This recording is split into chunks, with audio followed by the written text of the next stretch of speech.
खुलुमबाय लोगोफोर नोंथांमोनखौ गिबियावनो बड' जब नेसनेलाव बरायना लाग्रोनाय जाबाय लोगोफोर जोंहा इन्डियान रेलवेनिफ्राय साख्रि ओंखारना फैदों नोंथांमोना बयबो एप्लाइ खालामनो हागोन मेट्रिक पास जानानै दङबाबो एप्लाइ खालामनो हागोन आरो जायफोर बिथांमोना दायो हायार सेकेन्डारि फरायगासिनो दङ एबा हायार सेकेन्डारि पास जाबायबाबो नोंथांमोना बयबो बे इन्डियान रेलवेनिफ्राय फैनाय साख्रिखौ एप्लाइ खालामनो हागोन दा बेहाय आरो मोनसे इम्परटेन्ट आपडेटखौ खोन्थाखानोसै आङो नोंथांमोना बे साख्रिखौ एप्लाइ खालामखांनायनि उनाव एग्जाम एबा रिटेन एग्जाम एबा नोंथांमोना इन्टारभिउ बेफोरबायदि जेबो होनांगौनि गोनांथि गैया नोंथांमोना डाइरेक्ट सेलेक्सनखौ जानो हागोन दा बेनिखायनो भिडिअखौ जोबजासिम नाय एप्लाइ अनलाइन खालामनो गोसो दङबा आरो लोगोफोर नोंथांमोना बेबायदिनो साख्रिनि आपडेटखौ मोननो थाखाय सोरबाफोर जुदि चेनेलखौ साबस्क्राइब खालामाखैबा चेनेलाव गोदानै फैदोंबा चेनेलखौ साबस्क्राइब खालामना ला माखासे गभर्नमेन्ट स्किमनि आपडेट आरो बेबायदिनो साख्रिनि आपडेटखौ मोनबाय थानो हागोन दा जोंहा बे साख्रिनि नामा मा होनो एप्रेन्टिस साख्रिनिफ्राय फैदों लोगोफोर बे साख्रिनि भेकेन्सिनि नामा जाहैबाय एप्रेन्टिस आरो दा बेहाय बुंखादों नै अपेनिं अफ अनलाइन एप्लिकेसन जोंहा अनलाइन एप्लाइआ अक्ट'बरनि 6निफ्रायनो जोंहा एप्लाइ अनलाइना स्टार्ट जागासिनो दंखायो ओमफ्राय जोंहा एप्लाइनि लास्ट डेटआ जाहैबाय नभेम्बरनि 1 तारिखआव जोंहा एप्लाइ अनलाइना जोबफैगोन दा बेनिखायनो नोंथांमोना सोरबाफोर एप्लाइ खालामनो सानदोंबा नभेम्बर 5नि सिगां एप्लाइ खालामबानो जाबाय दा बेनिफ्राय जोंहा साख्रिनि भेकेन्सिया गासै 2206 दङ दा नोंथांमोना साख्रिनि भेकेन्सियाबो एसे बुरजायानोखा नोंथांमोना एप्लाइ अनलाइन खालामबानो जाबाय दा बिनिफ्राय मड अफ सेलेक्सन जोंहा सेलेक्सन प्रसेसा माबोरै जागोन आंथ' दहायनो गिबियाव बुंखादों नोंथांमोननि सेलेक्सन प्रसेसा जेबो रिटेन एग्जाम इन्टारभिउ एबा अनलाइन एग्जाम बेफोरबायदि होनांलाया नोंथांमोननि डाइरेक्ट सेलेक्सना मा जागोन मेरिट लिस्टनि बेसिसाव जागोन नोंथांमोना बे गावबागाव मेट्रिकनि मार्कनि सायाव जासिगोन आरो लोगोफोर नोंथांमोननि मार्कआ जेनेबा मेट्रिकआव 50%नि खमबा नोंथांमोना बे साख्रिखौ एप्लाइ खालामनाङा 50%नि बारा जानांगोन अब्लासो नोंथांमोना बे माबाखौ एप्रेन्टिस साख्रिखौ एप्लाइ खालामब्लानो जाबाय नङाबा नोंथांमोना सेलेक्सन एप्लाइथ' खालामनो हागोन नाथायबा सेलेक्सनखौ नोंथांमोना जानो हानाय नङा मेट्रिकआव जुदि नोंथांमोननि मार्कआ मोजांथारबानो नोंथांमोना बे साख्रिनि थाखाय सेलेक्सनखौ मोननो हागोन मार्कआ जुदि खमबा जेनेबा 51 बेफोरबायदिबा नोंथांमोना बेखौ आं गोरोन्थि बुंनो हानाय नङा जायखिजाया नोंथांमोननि मिनिमाम मार्कआ खमथारबाबो 50%नि बारा जानांगोन एप्लाइ खालामनो थाखाय आरो बेजों लोगोसे लोगोफोरनो नोंथांमोना बे बुंदों जायखिजाया नोंथांमोना ITI लानाय जानांगोन नोंथाङा बबे साबजेक्टआव ITI लादों बेनि जेबो खोथा गैया नोंथांमोना जुदि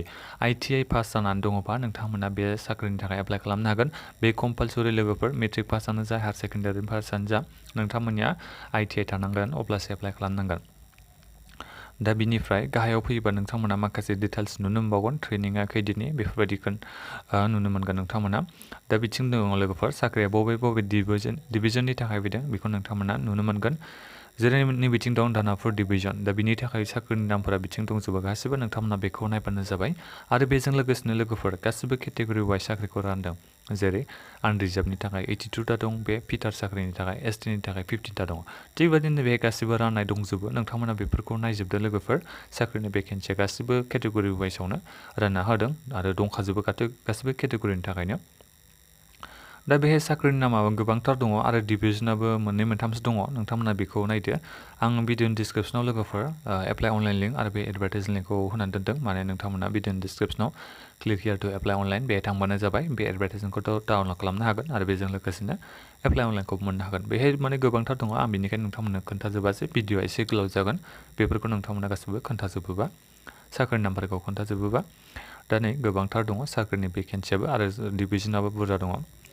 दा बिनिफ्राय गाहायाव फैयोबा नुनो मोनगोन लोगोफोर बैसोनि खोथा दङ आं बैसोनि खोथाखौबो नोंथांमोननो खोन्थानोसै बैसोआ नोंथांमोननिया खमथारबाबो 15 बोसोरखौ जानाय जानांगोन 15 बोसोर जानायनिफ्राय 24 बोसोरनि सिंनि गासिबो हिन्जावसा हौवासा गासिबो केन्डिडेटफ्रा एप्लाइ खालामनो हागोन नाथायबा जोंहा मोनसे एडभान्टेज दंबावो अपार एजनि लिमिट होनाय दङ SC ST OBC बिथांमोननि थाखाय जेरै जोंहा ST SC बिथांमोननि थाखाय 15 बोसोरनिफ्राय नैबेसिम 29 बोसोरनि गासिबो केन्डिडेटफ्रा एप्लाइ खालामनो हागोन बेहाय 5 इयार्सनि एजनि अपार एज लिमिट होनाय दङ दा बिनिफ्राय OBC बिथांमोननि थाखाय 3 इयार्सनि 3 बोसोरनि थाखाय एजनि अपार एज लिमिट होनाय दङ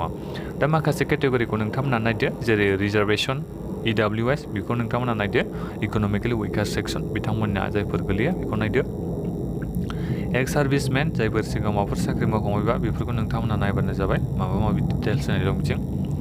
दा बिनिफ्राय नैबेहाय बुंदों लोगोफोर अनलाइन एप्लाइ खालामनाय समाव नोंथांमोना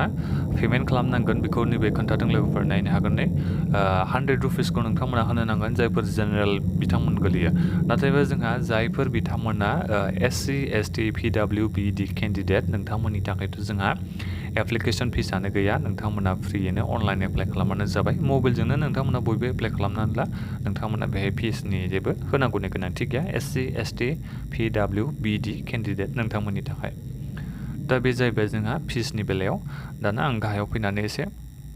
हाउ टु एप्लाइखौ एसे खोन्थानि एप्लाइ खालामनो थाखाय आङो भिडिअनि डिसक्रिपसनाव नोंथांमोननो लिंक होनानै दोनदों बेखौ आं दहायबो खोन्थाखाबाय एप्लाइ खालामदो दा बिनिफ्राय बेहाय माखासे डिटेल्स होदों रे लोगोफोर नोंथांमोना नायनो हागोन नै जेरै नोंथांनि बे फट'ग्राफखौ आपल'ड खालामनांगोन फट'ग्राफनि साइजआ बेसेबां जानांगोन बेखौ मोजाङै खोन्थादों जेरै JPG साइज जानांगोन डाइमेनसना बेसेबां जानांगोन बेखौबो खोन्थादों आरो बेजों लोगोसे MBआ बेसेबां जानांगोन 20 KBनिफ्राय 70 KBनि गेजेराव जानांगोन बे नोंथांनि फट'ग्राफनि साइजआ थिग बेबायदिनो सिगनेचारनि साइजखौबो होनानै दोनदों नोंथांमोना नायनो हागोन नै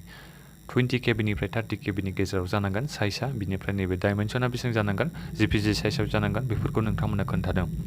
आरो बेजों लोगोसेनो मा डकुमेन्टस आपल'ड खालामनांगोन बेखौबो खोन्थाखानोसै आङो थिग बेबायदिनो नोंथांनि मेट्रिकनि मार्कशिटखौ होनांगोन आपल'ड खालामनांगोन ओमफ्राय डेट अफ बार्थ सार्टिफिकेट जोनोम डेटनि प्रुफ थानायखौ होनांगोन जेरै एडमिट कार्डबाबो होनो हागोन नोंथांमोना ओमफ्राय मार्कशिटबाबो होजागोन होननानै बेहाय बुंदों जायखिजाया डेट अफ बार्थ थानाय जानांगोन आरो दा बिनिफ्राय नैबे नोंनि ITIनि सार्टिफिकेट एबा मार्कशिटखौ नोंथांमोना होनो नांगोन बेखौ बे बुंदों ओमफ्राय कास्ट सार्टिफिकेट नोंथांमोना बेखौ होनांगोन SC ST OBC नोंथांमोननिया कास्ट सार्टिफिकेटआ SCनिखौ होदो STनिबा STनिखौ होबानो जाबाय दा बिनिफ्राय एप्लाइ अनलाइना थ' सोलिगासिनो दंखायो होन्दों आङो नोंथांमोना एप्लाइ खालामबानो जाबाय 5 नभेम्बरनि सिगां दा बिनिफ्राय ट्रेनिंआवनो नोंथांमोना सेलारिखौ मोननो हागोन लोगोफोर सेलारिनि बागै बेहाय एसे नोंथांमोननो खोन्थादों नोंथांमोना बेखौ नायबानो जाबाय एप्रेन्टिस एक्ट 1961 बेनि जाय ट्रेनिंखौबो होनाय जागोन आरो बेजों लोगोसेनो नोंथांमोननो सेलारिखौबो होनाय जागोन ट्रेनिं जानाय समावनो बेखौ बे खोन्थादों नोंथांमोना ट्रेनिं जानाय समावनो 16,000 18,000 बेबायदि फैसाखौ मोनखागोन बेखौ बेहाय एग्रिमेन्टआव होदों आरो नोंथांमोना बेखौ एसे मोजाङै नायदो आरो मेडिकेल फिटनेस थागोन बेहाय नोंथांमोननि देहायाव बेरामफोर दंना गैया बेफोरखौ बिथांमोना चेक खालामगोन बेहाय बारा इम्परटेन्स गैया नोंथांमोना बेखौ नायनो हागोन नै दा बेखिनियानो आरो बे एडभार्टाइजमेन्टआव बे माखासेखौ नोंथांमोना फरायनानै नायबानो जाबाय